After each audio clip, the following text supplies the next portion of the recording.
Shalom, shalom a todos, caros amigos Benoa, monoteístas, todos que estamos aqui, telespectadores, estamos para falar do livro Rumo, uma vida significativa.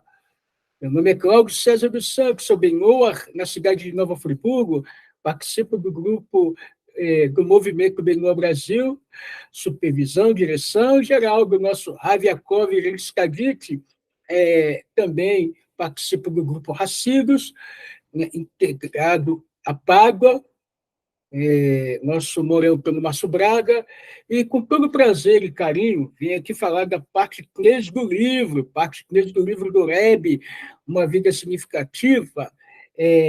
Aqui está escrito Deus, parte 3 do livro, escrito sobre Deus.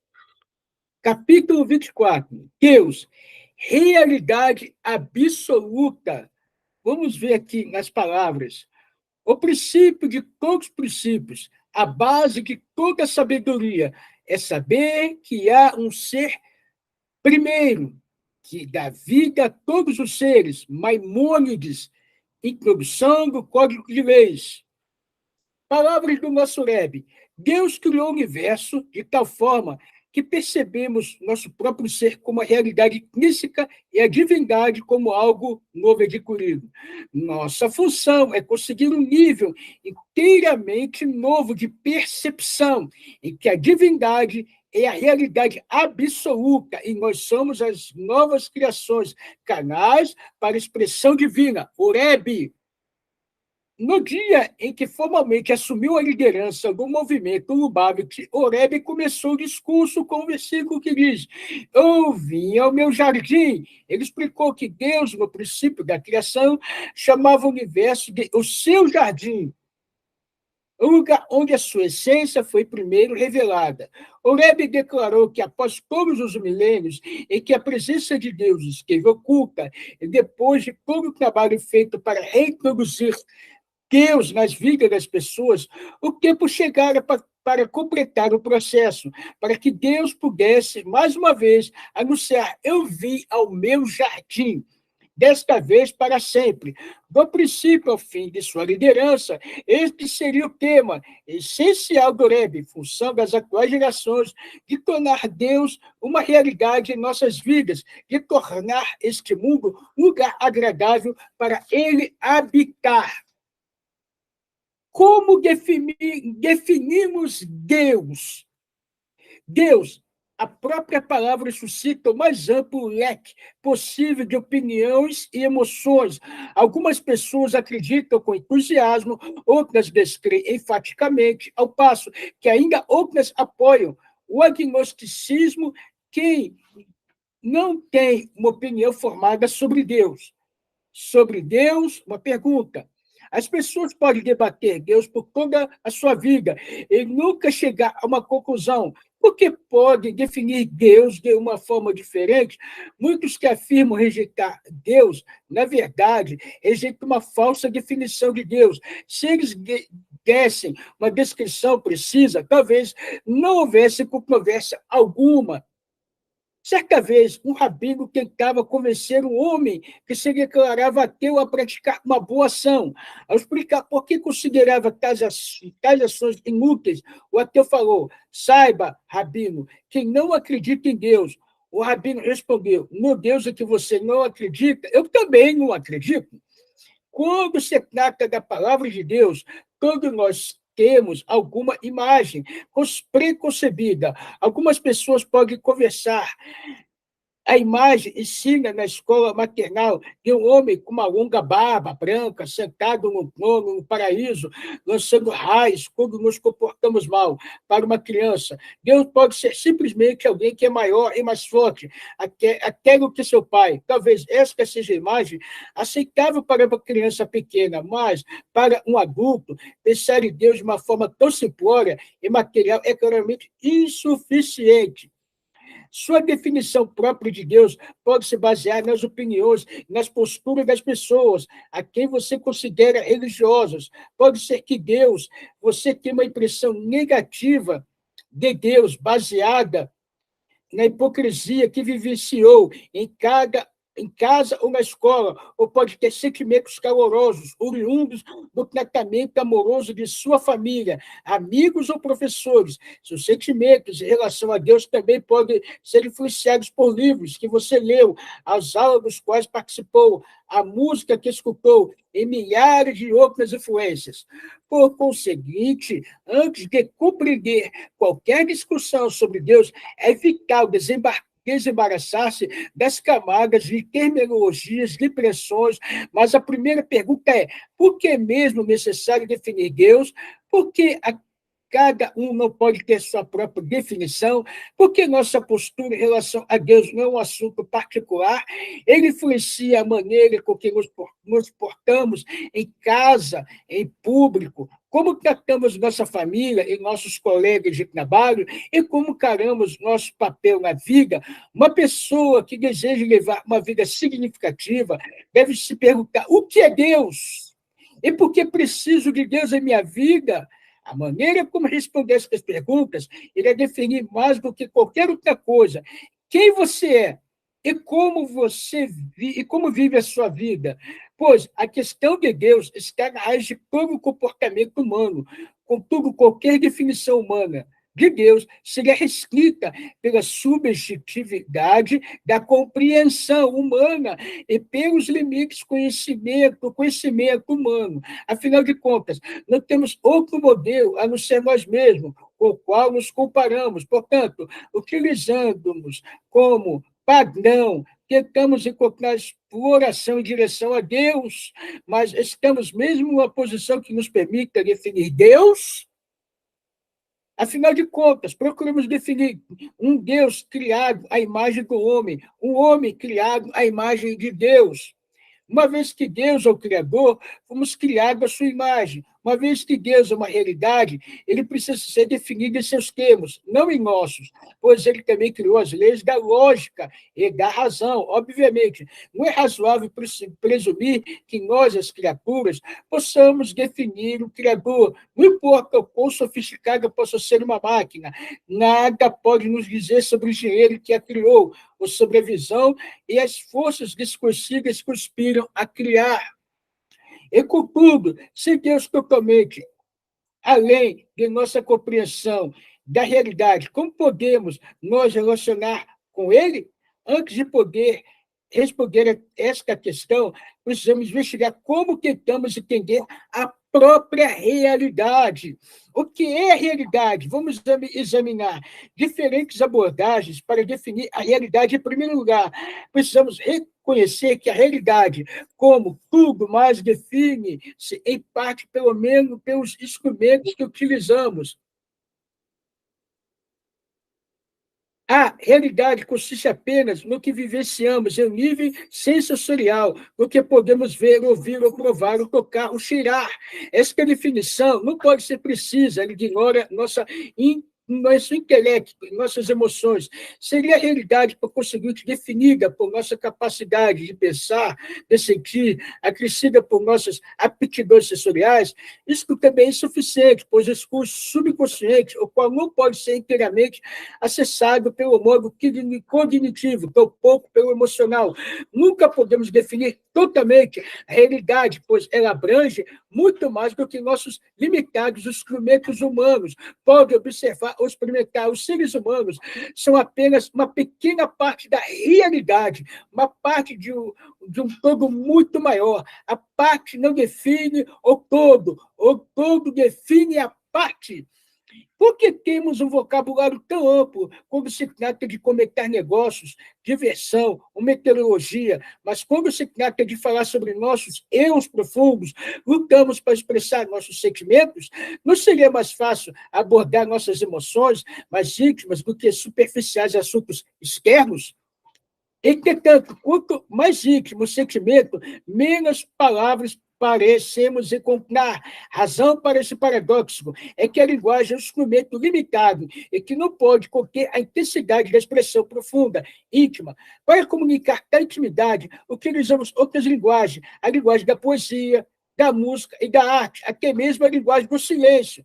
Podemos estar diante de uma pintura e sentir seu efeito, mas nossa linguagem verbal pode parecer inadequada para descrever este efeito. De maneira similar, temos instrumentos insuficientes para definir a realidade. Então, como sabemos que ela existe, da mesma forma que sabemos da existência de nosso lado íntimo, mesmo que não possamos tocar ou defini-lo, podemos não ser capazes de definir o amor, por exemplo, mas quando vivemos um abraço amoroso, há alguma dúvida que a emoção é tão real quanto o próprio abraço.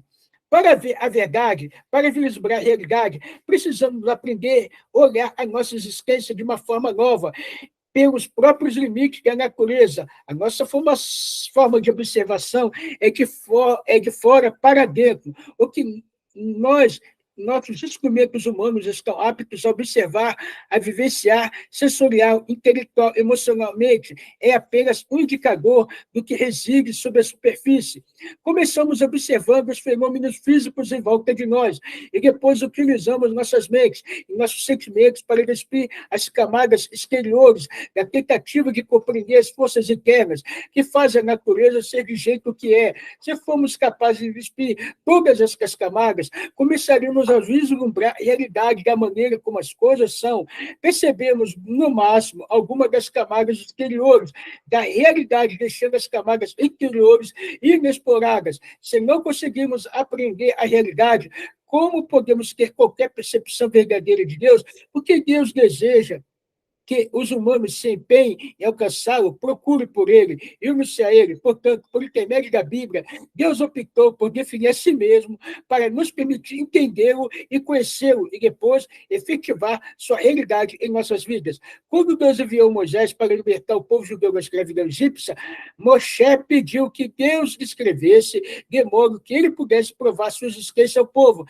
Deus respondeu, eu sou quem sou, dizendo isso, que Deus estava descrevendo a essência de sua realidade, isto é, ele existe porque existe.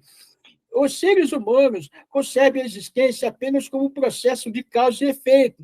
Não podemos conceber ou mesmo imaginar uma existência definida, que não tem causa, totalmente diferente da nossa. Nossa concepção de existência se baseia na percepção empírica. Alguma coisa só existe depois de provarmos que ela existe. Por outro lado, Deus não tem nenhuma causa, a não ser ele mesmo. Nada o precedeu. Seu ser origina-se de si próprio. O ser de Deus origina-se de si próprio. A existência de Deus tem que existir porque ele é realidade verdadeira. Portanto, Deus é a única existência, diferente de qualquer existência. Uma existência não existencial, é real porque é real. Uma realidade que existe porque existe. Eu sou quem sou. Por conseguinte, não podemos definir Deus. Se uma pessoa fosse utilizar a mente humana para provar, além do que qualquer sombra de dúvida, que Deus existe, não seria Deus que ela descobriria, seria apenas um produto da mente humana. Para conhecer de verdade a natureza de Deus, teríamos que ser como Deus. Perguntaram certa vez a uma criança que se tornaria um grande rabino, onde está Deus? Ela respondeu, inocente, onde você deixa entrar? Então, para começar a entender Deus, precisamos aprender a ultrapassar nossa própria mente, nosso próprio ego, nossos próprios instrumentos de percepção. Só então Deus irá emergir. Procurar Deus em nossos olhos, com nosso intelecto, como nossa lógica, seria como tentar capturar a luz do sol em nossas mãos. Deus não pode ser definido. O fato é que, então, podemos encontrar Deus, precisamos permitir que Deus nos encontre, removendo quaisquer obstáculos em nossa vida que impeçam de entrar egocentrismo, desonestidade, ignorância, o nosso próprio medo de aceitarmos alguma coisa independente e maior do que nós mesmos. Um filósofo discutia com o respeitado rabino sobre a existência de Deus. O filósofo achava que, apesar de existirem alguns argumentos convincentes provando a existência de Deus, havia muitos igualmente convincentes refutando a existência de Deus. Depois de um tempo, o filósofo ficou irritado. Você é um homem sábio, disse ele ao rabino. Por que não aceita as provas que contestam a existência de Deus? O rabino sorriu. Invejo você, disse ao filósofo. Como está ocupado em pensar sobre a existência de Deus, você está sempre pensando nele. Enquanto passa a maior parte do tempo pensando em mim. Com isso, cada um seguiu o seu caminho. O filósofo se sentia lisonjeado com as observações do rabino, se bem que perturbado por nunca ter a sua pergunta respondida. Enquanto o tempo passava, ele ficava mais velho. A verdadeira implicação das palavras do rabino, afinal, revelou-se. Na verdade, o rabino citou-me, refletiu ele, razão porque ocupo todo o meu tempo pensando na existência de Deus, é que tenho certeza que eu existo. Portanto, a única questão é se Deus também existe. Para o rabino, a existência de Deus é indubitável. Portanto, a sua eterna pergunta é se ele existe. Se existe, por quê? Ao concebermos Deus como essência da realidade absoluta, nós chegamos à espantosa percepção de que não há nenhum outro além dele, ou de forma ainda mais simples, não há nenhum outro. Da perspectiva da realidade absoluta, não há realmente nada mais. Esta lei fundamental da existência. Se você coloca um objeto de 1 metro cúbico no espaço de 1 metro, da mesma forma, se você tem um objeto de tamanho infinito, nenhum outro objeto pode ser possível ocupar espaço algum em tempo algum. Esta é a situação de Deus, a realidade absoluta de Deus, ao passo que se estende além das fronteiras conceituais da existência, também preenche toda a amplitude da existência como nós a conhecemos, o que não deixa espaço algum possível para quaisquer outra existência que possamos identificar. Os objetos em nosso mundo físico, as verdades metafísicas que contemplamos, nossos próprios eus, devemos concluir, então, que nenhuma dessas coisas existe. Não, pois Deus nos afirmou que sim, mas elas não existem em sua própria realidade. Elas existem apenas como extensão da energia divina, uma parte criada de um absoluto. A realidade de Deus, uma realidade muito diferente do que nossa mente sozinha pode apreender. E todos os nossos instrumentos podem verificar. Para compreender e penetrar essa realidade absoluta, precisamos aprender a arriscar nossas rígidas percepções humanas, permitindo-nos desenvolver nossas formas de ver, pensar e acreditar. E a fim de fazer isso, em primeiro lugar, precisamos reverenciar a Deus. Na próxima parte, vamos ler por que nós existimos. Nessa parte, ficamos aqui falando do que no capítulo 24. Capítulo 24, a terceira parte, estamos falando de Deus, da sua realidade absoluta, como definimos Deus, o que é a realidade. Então, falamos aqui então, dessa realidade absoluta de Deus, falamos de, de como podemos deixar Deus entrar na nossa vida.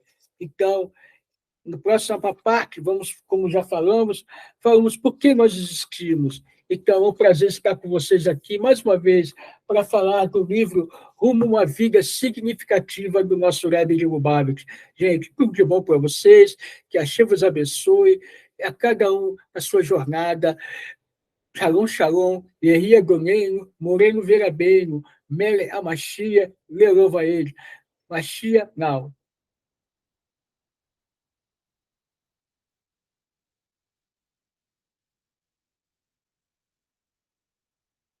Para o Hashem.